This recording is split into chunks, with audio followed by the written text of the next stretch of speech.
안녕하십니까. 학습교육 후반부를 맡게 된 김바울 목사입니다. 학습교육은 세례를 받기 전 기독교의 기본, 교리, 지식을 배우는 시간입니다. 매우 기초적인 부분이지만 동시에 신앙의 기초를 쌓을 수 있는 굉장히 귀중한 시간이 됩니다. 방식은 질문과 답의 형식으로 진행을 할 것이고, 질문이 주어질 때 함께 답을 하는 시간을 갖는다면 훨씬 유용하고 유익할 것입니다. 학습 교육 후에 6개월이 지나면 더욱 심화된 과정으로 세례 교육이 이루어집니다. 아무쪼록 오늘의 학습 교육 시간이 신앙의 뼈대를 세우는 시간이 되기를 바랍니다. 제6장, 예수 그리스도는 누구십니까? 23문, 예수 그리스도는 누구십니까? 하나님의 독생자이시고 우리의 구주이십니다. 예수님은 하나님의 아들이십니다. 독생자, 유일한 외아들이란 뜻이죠. 그래서 이 세상에서 누군가 나타나서 자신을 하나님의 아들이라고 이야기한다면 이는 모두 거짓입니다. 예수님은 참 하나님이시며 참 인간이 되십니다. 세상에 유일무이한 존재이시죠. 그래서 서로 비교할 대상이 없습니다. 그래서 인간의 설득이나 설명으로 이해될 수 있는 분이 아니라 하나님이 주신 믿음으로만 이해될 수 있는 분이십니다. 따라서 예수 그리스도를 믿게 된 것 그 자체가 이미 신비인 것이지요. 이 영상을 보고 계시는 여러분들은 이미 하나님의 신비 안에 거하고 있고 또 하나님의 신비의 은혜를 경험하고 있으며 다시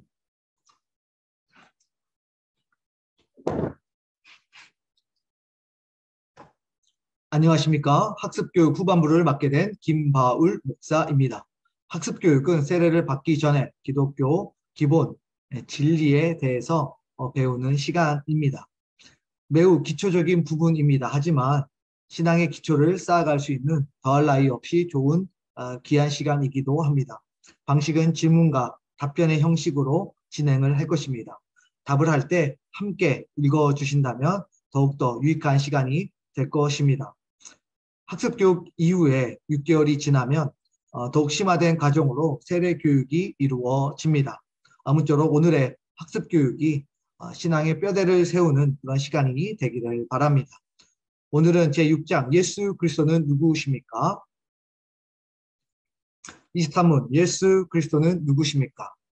하나님의 독생자이시고 우리의 구주이십니다. 예수님은 하나님의 아들이시지요. 독생자, 유일한 아들이란 뜻입니다.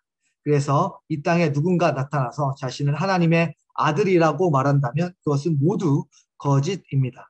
예수님은 참 하나님이시며 동시에 참 인간이 되십니다.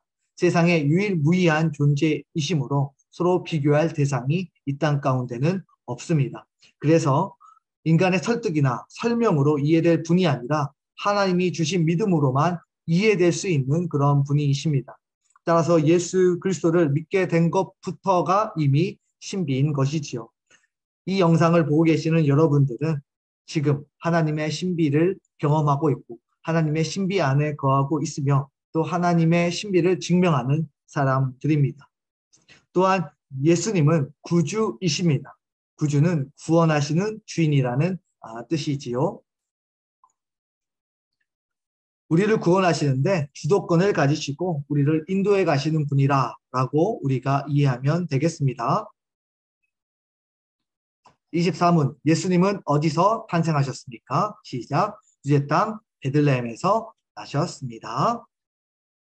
예수님은 육신의 부모가 되는 요셉과 마리아 이 약혼한 사이에서 탄생하였습니다.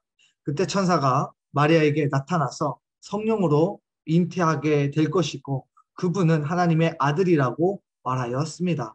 그리고 그들은 호적을 하기 위해서 유대 땅 베들레헴에 가게 되었는데 그곳에서 바로 예수님이 탄생하신 것입니다. 25문입니다. 예수님은 세상에 몇 년 동안 계셨습니까? 시작. 33년 동안 계셨습니다. 이어서 26문입니다. 예수님은 33년 동안 무슨 일을 하셨습니까? 30년은 가정에서 가사를 돕는 일을 하셨고 마지막 3년은 그리스도의 공적인 구원 사역을 하셨습니다. 성경에서 예수님의 어릴 적 이야기 약 30년에 대한 기록은 거의 없습니다. 이 시절 예수님은 사적인 생애, 즉 가정에서 한 구성원으로서의 삶을 사셨습니다. 그러나 마지막 3년은 공적으로 하나님의 사역을 감당하신 것입니다. 복음서를 보면 대부분의 내용이 바로 이 3년에 해당한다고 볼 수가 있습니다. 27문, 예수님의 제자는 몇 분이셨습니까? 답은 12제자가 있었습니다. 12제자를 모두 알 수는 없을 것입니다. 그러나 한번 기록 들어보는 것도 좋습니다.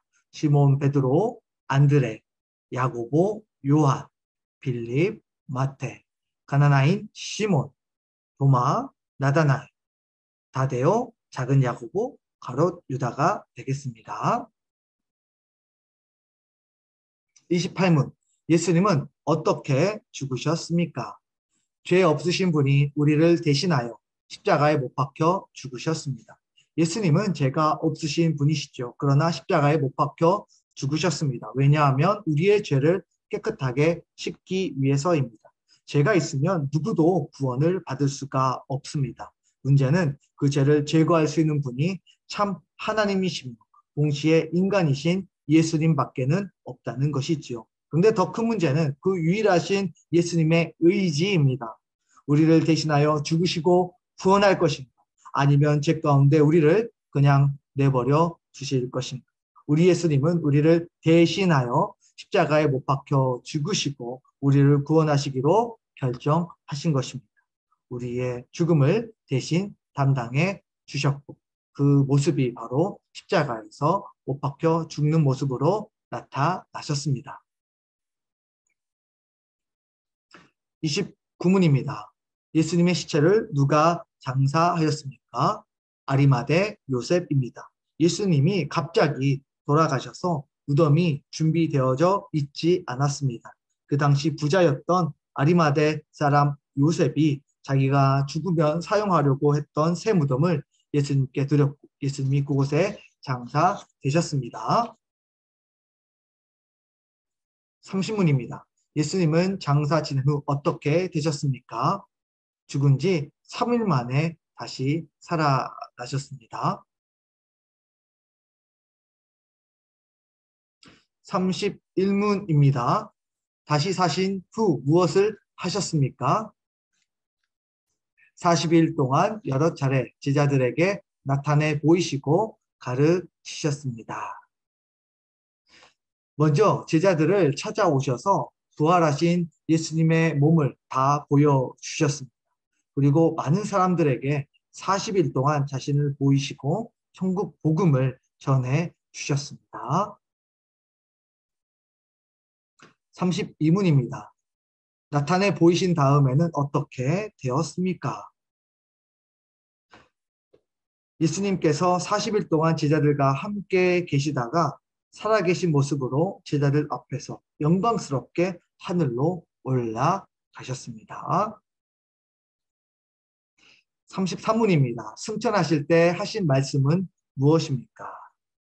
오직 성령이 너희에게 임하시면 너희가 권능을 받고 땅끝까지 이르러 내 증인이 되리라고 하셨습니다. 예수님이 승천하시는 모습을 보고 제자들은 모두 놀라서 하늘을 쳐다보고 있었습니다. 그러나 천사들이 제자들에게 이야기합니다. 어찌하여 하늘만 쳐다보고 있느냐? 예수님은 하늘에 올라가신 모습 그대로 이 땅에 오실 것이다 라고 말씀하였습니다. 예수님이 하늘로 올라가시기 전에 예루살렘을 떠나지 말고 약속하신 성령을 기다리라고 제자들에게 이야기하셨습니다. 성령을 너희가 받게 되어지면 임하게 되어지면 예루살렘과 유다와 사마리아 땅끝까지 이르러 예수님의 증인이 될 것이라고 말씀해 주셨습니다. 34문입니다. 예수님이 처음 승천하신 예수님은 어떻게 다시 오십니까? 하늘로 올라가심을 본 그대로 다시 오십니다. 예수님이 처음 이 땅에 오실 때의 목적은 우리를 구원하시는 것이 목적이셨지요. 그러나 다시 이 땅 가운데 오시게 될 때에는 바로 인류를 심판하는 심판주로 다시 오시게 될 것입니다. 35문입니다. 우리는 어떻게 구원을 받을 수 있습니까? 예수 그리스도를 믿음으로만 구원받습니다. 예수 그리스도를 믿음으로만 구원을 받습니다. 다른 방법은 세상에 없습니다. 요한복음 14장 6절 말씀을 제가 읽어드리겠습니다. 예수께서 이르시되 내가 곧 길이요 진리요 생명이니 나로 말미암지 않고는 아버지께로 올 자가 없느니라. 예수 그리스도를 믿는 것 위에는 다른 길이 없다는 것입니다. 그분이 하나님의 허락하신 유일한 진리라는 것, 그분만이 인류에게 허락된 유일한 생명이라는 사실을 믿음으로 우리는 구원을 받습니다. 따라서 다른 것을 믿거나 우리의 노력과 열심으로 구원을 얻으려는 모든 시도는 옳지 않을 뿐만 아니라 반드시 실패하고 맙니다. 예수 그리스도를 믿음으로 구원을 받는 사랑하는 모든 성도님 되시기를 예수님의 이름으로 축원합니다.